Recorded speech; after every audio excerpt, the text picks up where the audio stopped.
Que tu alma no tema llorar, no tema clamar, y sobre todo no tema vivir. ¿Alguna vez has sentido que clamas por justicia y el cielo guarda silencio? ¿Te has preguntado si Dios realmente ve lo que ocurre cuando te acusan sin motivo? Cuando el mal prospera mientras tú apenas puedes mantenerte en pie. Si has sentido la tensión entre el deseo de justicia y la espera eterna por ella, entonces esta reflexión es para ti. Vamos a adentrarnos en las palabras milenarias de los Salmos 7, 8 y 9, no como quien estudia un texto antiguo, sino como quien busca un eco de su alma en la voz de quienes ya caminaron este camino de lucha, duda, esperanza y adoración. En esta primera parte comenzamos con el Salmo 7, una súplica intensa. Escrito por David, perseguido injustamente, este salmo resuena con todos aquellos que han sido calumniados, juzgados o traicionados sin razón. Aquí no hay religiosidad vacía, no hay frases bonitas. Hay un corazón en carne viva que clama: Jehová, Dios mío, en ti he confiado, sálvame de todos los que me persiguen y líbrame. Lo que estremece de estas palabras no es solo su angustia, sino la confianza radical que la sostiene. David no solo clama por ayuda, declara que su refugio es Dios. No el poder, no la venganza, no la diplomacia, solo Dios. Pero, ¿cómo confiar en alguien que parece estar callado? Esa es la tensión real. Y ahí es donde muchos abandonan la fe. Lo interesante es que David no se pinta a sí mismo como víctima perfecta. En el verso 3, dice: Jehová Dios mío, si yo he hecho esto, si hay en mis manos iniquidad. Está dispuesto a ser juzgado si ha hecho mal. ¿Cuántos de nosotros estamos así de dispuestos a que Dios examine nuestro corazón antes de pedir que examine el de otros? El verdadero clamor por justicia comienza con la honestidad interior. Y si no somos tan inocentes como creemos, David clama por un juicio, pero no un juicio impulsado por venganza. Él pide que Dios intervenga como justo juez. Porque hay una gran diferencia entre querer que el mal sea castigado y querer que quien nos hizo daño sufra. La primera busca justicia, la segunda, venganza disfrazada. Y aquí aparece una de las frases más potentes de este salmo: Dios es juez justo, y Dios está airado contra el impío todos los días. Este no es un Dios indiferente, no es un espectador pasivo del sufrimiento humano. Es un juez justo, cuya ira contra la maldad no es caprichosa, sino parte de su amor por la justicia. Pero, ¿por qué entonces parece que los impíos prosperan? ¿Por qué aquellos que mienten, traicionan y destruyen parecen tener éxito mientras el justo es perseguido? La respuesta que da este salmo no es cómoda, pero es real. Dice que quien cava un hoyo para otros, caerá en él. Que sus propias acciones se volverán contra él. Pero el tiempo de esa cosecha no siempre es el nuestro. Y aquí nace una verdad dura, pero esperanzadora. La justicia divina no siempre actúa según nuestros relojes, pero eso no significa que esté dormida. Hay una ley moral inscrita en el universo, una voz silenciosa que clama por equilibrio. David confía en esa voz. Aun sin verlo, cree, aun sin entender, se entrega. El Salmo 7 termina con una declaración que no parece lógica después de tanto clamor: Alabaré a Jehová conforme a su justicia, y cantaré al nombre de Jehová el Altísimo. ¿Cómo se puede alabar cuando aún no llega la justicia? ¿Cómo se puede cantar cuando la herida sigue abierta? Ahí está el misterio de la fe verdadera: cantar en medio del proceso. No cuando todo se arregla, sino mientras aún sangramos.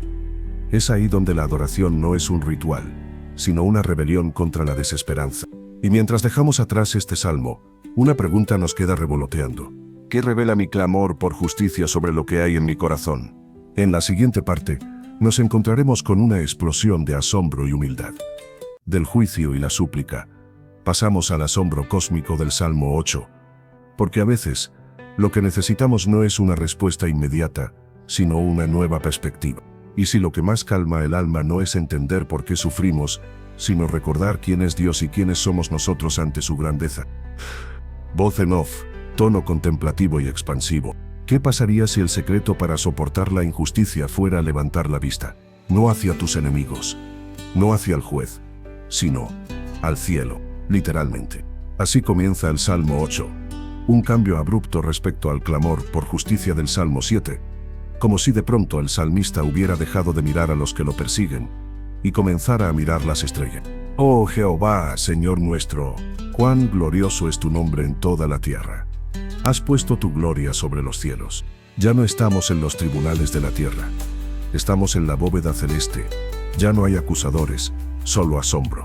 ¿Te ha pasado alguna vez que en medio de un conflicto que parecía consumirlo todo, de repente el silencio de la noche y el brillo de las estrellas te hacen pequeño, pero no insignificante, pequeño, pero cuidado, pequeño, pero sostenido por una grandeza que no puedes explicar? David, el mismo hombre que clamaba por justicia, ahora contempla la creación y formula una de las preguntas más profundas de la humanidad. ¿Qué es el hombre para que tengas de él memoria y el Hijo del Hombre para que lo visites? ¿Quién soy yo para que el Dios del universo me mire? En esa pregunta hay humildad, pero también una chispa de gloria, porque David no termina allí. Él reconoce que Dios no solo se acuerda del ser humano, lo corona. Le has hecho poco menor que los ángeles, y lo coronaste de gloria y de honra.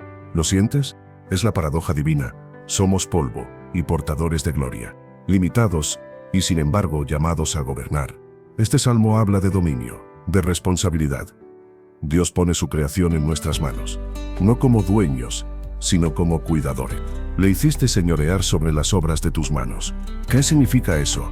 Significa que aunque a veces nos sintamos como piezas diminutas en un mundo roto, en realidad, participamos del diseño eterno.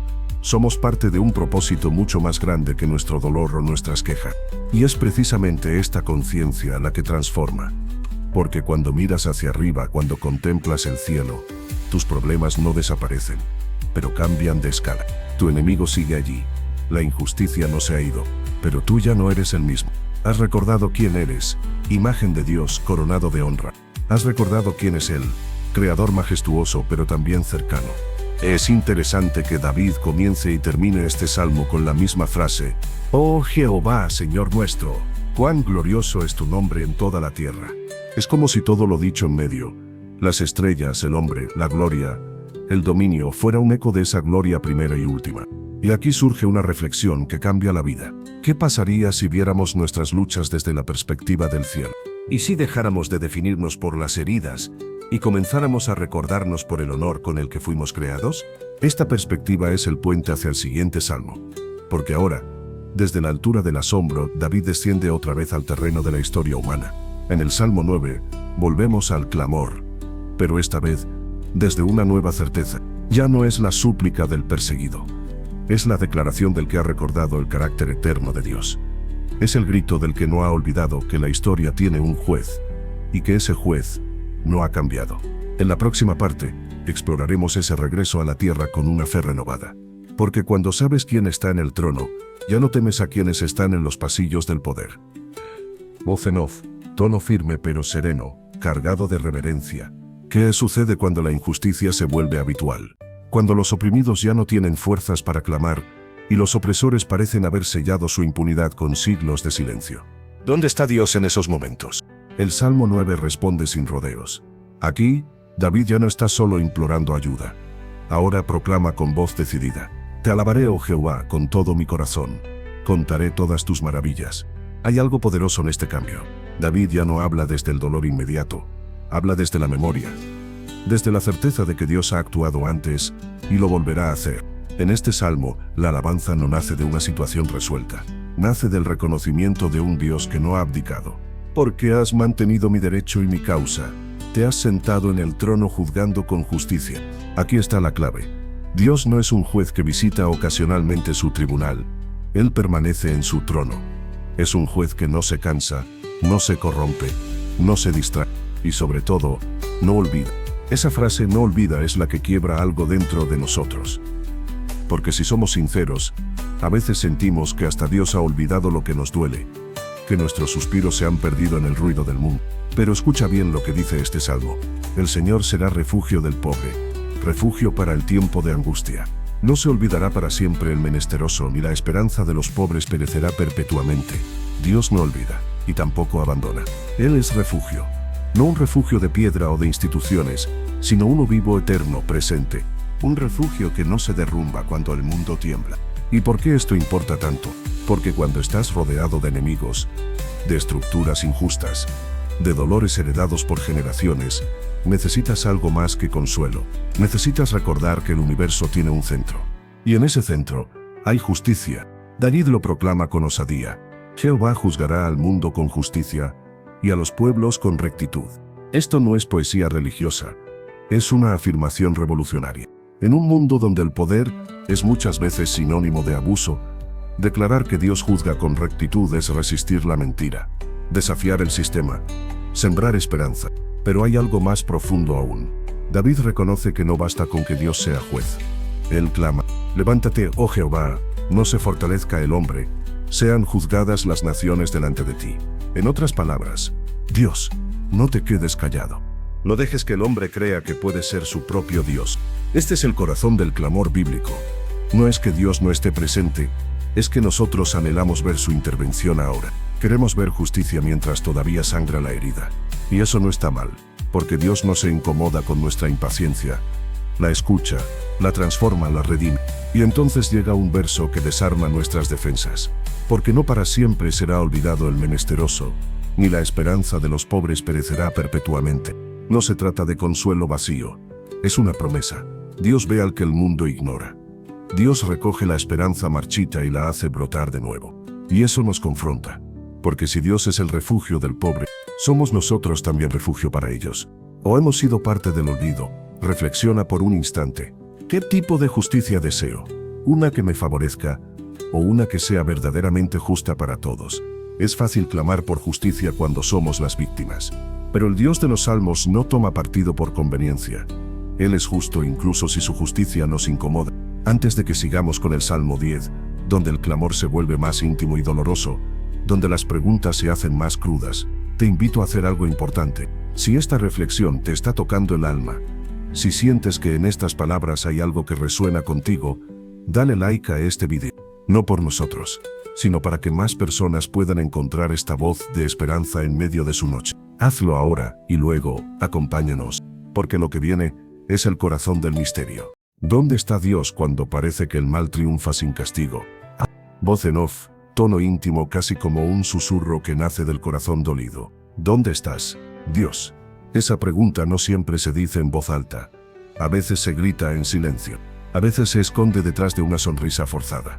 Pero está ahí, latiendo dentro del alma que mira al mundo y no entiende. Ese es el eco que recorre el Salmo. David ya no clama con esperanza. Ahora pregunta con rabia y dolor: ¿por qué estás lejos, oh Jehová, y te escondes en el tiempo de la tribulación? ¿Te atreves a ser tan honesto con Dios? David sí. Y eso es lo que hace que sus palabras sean tan profundamente humanas. Este salmo no se canta en templos, se susurra en las madrugadas de insomnio, se llora en las esquinas del alma. Es la voz del que no comprende, pero no deja de buscar. David describe al malvado con detalles dolorosamente actuales. Dice que se jacta de sus deseos, desprecia a Dios, persigue al débil, pone trampas, se esconde para atrapar al inocente. ¿No es eso lo que seguimos viendo en las noticias en nuestras ciudades, incluso en nuestros propios círculos? Y lo más hiriente, dice en su corazón: Dios se ha olvidado, ha encubierto su rostro, nunca lo verá. Esa es la mentira más antigua y más peligrosa, que Dios no ve, que la maldad puede hacer lo que quiera, porque el juez se ha dormido. Y lo terrible es que a veces parece verdad. Cuando vemos a los corruptos prosperar, cuando el dolor no encuentra respuesta, cuando los inocentes caen y los violentos levantan trofeos, es fácil pensar que el mal ha ganado, que Dios se fue, que se escondió, que ya no escucha. Pero justo en medio de ese desgarro, David cambia el tono. Como quien, después de llorar, se recuerda una verdad. Como quien, después de gritar hacia el cielo, escucha una voz que no es suya, pero que siempre estuvo allí. Tú lo has visto, porque miras el trabajo y la vejación, para dar la recompensa con tu mano. Lo escuchas. Dios sí ve, Dios sí escucha, Dios sí recuerda.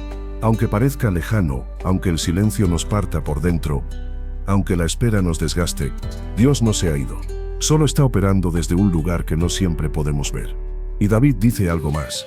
A ti se encomienda el desvalido, tú eres el amparo del huérfano. Esto es más que consuelo. Es identidad. Dios no solo es espectador, Él toma partido por los débiles. Él es refugio, sí, pero también defensor. Y entonces, David se atreve a clamar una vez más: levántate, oh Jehová Dios, alza tu mano, no te olvides de los pobres. No es una súplica sumisa, es una exigencia de hijo, una declaración valiente de alguien que conoce el carácter de su padre. Así termina el Salmo. Jehová es Rey eternamente y para siempre, de su tierra han perecido las naciones. El deseo de los humildes oíste, oh Jehová. Tú dispones su corazón, y haces atento tu oído. Dios sigue siendo rey. Aunque parezca escondido, aunque la maldad grite, Él sigue reinando. Y en eso hay descanso, en eso hay esperanza. Ahora detente, respira y piensa. Estoy dispuesto a confiar en un Dios que a veces parece callado, pero que siempre ve más de lo que yo puedo ver. ¿Qué tipo de fe nace cuando el cielo parece enmudecer? Pero yo sigo eligiendo creer. En el silencio de Dios se forma el carácter del alma, porque es ahí donde la fe deja de ser teoría y se convierte en sustancia. Y si esta reflexión está removiendo algo dentro de ti, si estas palabras están resonando con tu historia, con tus heridas, con tu lucha, déjalo en los comentarios. No estás solo. Otros también han sentido esa pregunta. Otros también han esperado en medio del silencio. Y no olvides, estamos construyendo un espacio de verdad, de reflexión profunda, de comunidad. Dale like si aún no lo has hecho. Comparte este mensaje con alguien que necesite saber que Dios sí ve, que sí escucha, que no olvida. En la próxima parte nos adentraremos en el Salmo 9 desde otro ángulo, porque allí también hay una visión profética, una verdad que nos sacude. La justicia de Dios no es solo para los demás, también nos alcanza a nosotros. Estamos listos para que Dios juzgue no solo a nuestros enemigos, sino también nuestro corazón. Parte 5. El rostro de la justicia, el espejo del alma. Voz en off, tono profundo, introspectivo, casi como un susurro al alma inquieta. ¿Qué pasaría si el juicio que tanto pedimos también nos alcanzara? Durante todo este recorrido, hemos sentido junto a David la urgencia de justicia. Hemos clamado con él contra la impunidad, la maldad, el olvido. Hemos pedido que Dios se levante, que actúe, que ponga orden en medio del caos. Pero, ¿qué sucede cuando la justicia que invocamos comienza a reflejarse en nosotros? Volvamos un momento al Salmo 9. A esas palabras que parecen hablar de otros, los impíos, las naciones rebeldes, los opresores. Has reprendido a las naciones, has destruido al malo, has borrado el nombre de ellos eternamente y para siempre. Parece una escena lejana, un juicio ajeno, un castigo merecido para alguien más. Pero David, el mismo que habla de destrucción y caída, también confiesa, el que escudriña los corazones y los pensamientos, Dios no juzga como nosotros. Él no se queda en las apariencias, no necesita testigos. Él entra donde nadie más puede, al corazón. Y ahí, la justicia deja de ser un arma y se convierte en espejo. Un espejo incómodo, pero necesario. Porque si somos honestos, ¿cuántas veces hemos sido nosotros los que despreciamos al humilde, los que ignoramos al necesitado, los que buscamos nuestro propio nombre más que el bien común? ¿Cuántas veces clamamos por juicio pero vivimos como si no fuéramos a ser medidos con esa misma vara? David lo sabe. Por eso no se esconde en sus palabras. Por eso dice, levántate, oh Jehová, no se fortalezca el hombre. No los hombres, el hombre, el ego, el yo que se exalta, el yo que quiere ser juez, pero no juzgado, el yo que exige justicia sin someterse a ella. Y entonces el salmo toma un giro inesperado. Ya no es solo un canto contra la maldad externa, es una rendición interna, un reconocimiento de que el corazón humano, todo corazón humano, necesita redención. Y es ahí donde entra la esperanza más profunda. Porque la justicia de Dios no solo condena, también restaura, también transforma, también perdona. Pero eso tiene un precio, la verdad. No una verdad teórica, doctrinal, sino una verdad encarnada, dolorosa, revelador. Es el momento en que dejamos de señalar y empezamos a presentarnos, como quien entra en un tribunal sin excusas, como quien se sabe visto pero no rechazado, como quien se sabe juzgado, pero no desechado. Porque ese es el escándalo de la gracia, que el mismo Dios que juzga con fuego también ama con ternura, que el mismo Dios que derriba imperios también levanta al quebrantado, que el mismo Dios que borra el nombre del impío también inscribe el nuestro en el libro de la vida. ¿Te das cuenta? No hay contradicción, solo una justicia más grande que la nuestra. Una justicia que no se limita a castigar el mal, sino que lo cura desde la raíz. Y esa raíz muchas veces está en nosotros. Así que hoy, hazte esta pregunta sin miedo, con valor. ¿Estoy dispuesto a que la justicia de Dios no solo se manifieste contra mis enemigos, sino también dentro de mí? Porque ese es el comienzo de la verdadera transformación, del verdadero despertar, del verdadero perdón. Y si este mensaje te está ayudando a mirar hacia adentro, si te está llevando a un nuevo nivel de sinceridad espiritual, déjanos un comentario con una sola palabra que defina lo que Dios te está mostrando. Tal vez verdad. Tal vez limpieza. Tal vez rendición.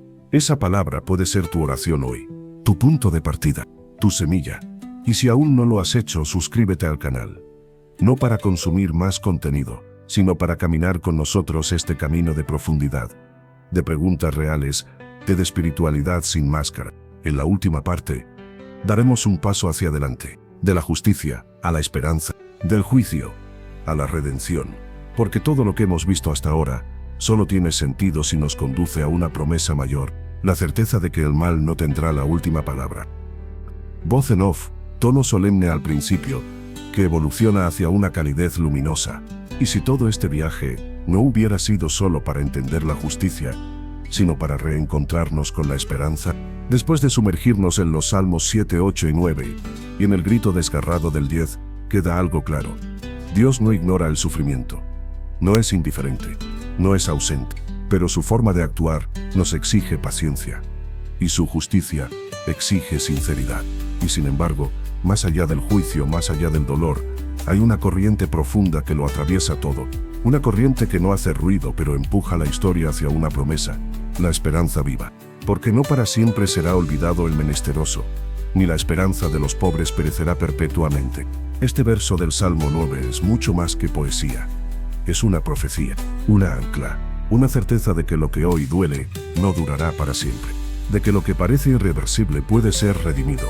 Y aquí es donde todo se une. Porque lo que parecía una súplica por justicia se convierte en un acto de fe. Lo que parecía una denuncia se transforma en una visión. David no está solo reclamando castigo para el impío. Está anunciando el nacimiento de un reino diferente. Uno donde el débil no es olvidado. Uno donde el nombre de Dios no se usa para dominar, sino para sanar. Tú, oh Jehová, no desamparas a los que te buscan. No dice a los que se portan perfectos. No dice a los que siempre oran bien. Dice a los que te buscan. Esa búsqueda torpe, a veces silenciosa, muchas veces sin palabras, es suficiente para que Dios se acerque. Y es ahí donde nace la verdadera esperanza. No una esperanza pasiva, que espera que el mundo cambie solo, sino una esperanza activa, que transforma el miedo en fuego interior. Una esperanza que nos hace caminar hacia el mañana, aunque el presente nos quebrante. ¿Lo entiendes?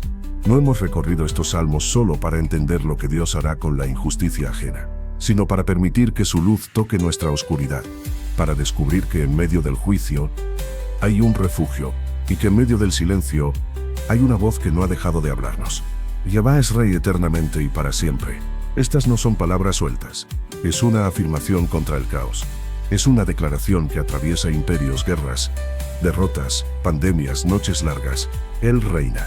No desde un trono distante, sino desde un corazón que escucha. Así que hoy, al final de este viaje, detente y escucha esa voz. No está gritando, no está exigiendo, solo está diciendo, estoy contigo. Y si Él está con nosotros, el miedo no decide, el dolor no manda, el mal no gana. Porque la esperanza, la verdadera esperanza es más que una emoción. Es una postura, es una forma de mirar la vida con los ojos del cielo. Ahora, una última pregunta para ti. ¿Qué tipo de esperanza estás dispuesto a encarnar, incluso cuando el mundo grite lo contrario? Si este recorrido por los salmos te tocó, si algo dentro de ti despertó, si encontraste respuestas o mejores aún nuevas preguntas, te invito a hacer dos cosas sencillas pero poderosas. Suscríbete al canal, no para seguirnos a nosotros, sino para seguir buscando. Porque aquí no solo hablamos, aquí caminamos juntos. Y déjanos en los comentarios, ¿en qué área de tu vida necesitas recordar que Dios no ha olvidado? Tal vez sea una herida que sigue abierta, una promesa que aún no ves, una batalla que sientes que estás perdiendo. Escríbelo. Nombrarlo es el primer paso para sanar. Gracias por estar aquí. Gracias por caminar con nosotros esta travesía por el alma. Y recuerda, la justicia no es el final de la historia. La esperanza lo es. Y esa esperanza tiene nombre. Y no se ha ido.